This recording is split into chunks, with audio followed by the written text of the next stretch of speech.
राष्ट्रपति ट्रंप पहले ही कह चुके हैं कि अगर अमेरिका को ग्रीनलैंड नहीं मिला तो वो यूरोप के 8 देशों पर 1 फरवरी से 10% अतिरिक्त टैरिफ लगाएंगे और फिर 1 जून से इसे बढ़ाकर 25% कर देंगे, यानी उतना ही कर देंगे जितना उन्होंने भारत पर एक्स्ट्रा 25% किया हुआ है रशिया से तेल खरीदने के लिए।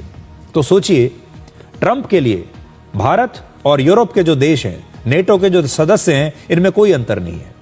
भारत अमेरिका से तेल खरीद रहा है, इसलिए 25% टैरिफ, और यही टैरिफ अब वो यूरोप पर लगाने वाले हैं। इस धमकी के बाद ईयू की अध्यक्ष ने स्विट्जरलैंड के डावोस में आज कहा कि वो अगले हफ्ते भारत के साथ एक ऐतिहासिक ट्रेड डील करने वाली है और इसे वो मदर ऑफ ऑल डील्स यानी सबसे बड़ी डील कह रही है। असल में भारत और यूरोपीय देश, यूरोपीय यूनियन, दोनों ही अमेरिका से परेशान हैं और अब ये सोचेंगे कि हम आपस में मिलकर एक दूसरे के बाजारों को एक साथ मिला लेते हैं, आपस में मिलकर व्यापार करते हैं, एक दूसरे का ध्यान रखते हैं, जिससे अमेरिका द्वारा लगाए गए टैरिफ से हम लड़ सकें।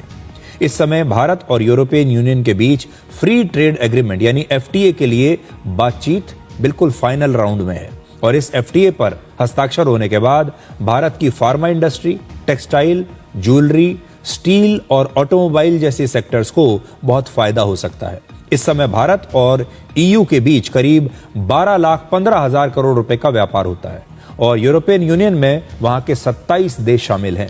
पिछले साल भारत ने ब्रिटेन और ओमान के साथ भी एक ऐसा ही एफटीए किया था और अब तक भारत 13 देशों और रीजनल ब्लॉक्स यानी क्षेत्रीय गुटों के साथ इस प्रकार का एफटीए कर चुका है।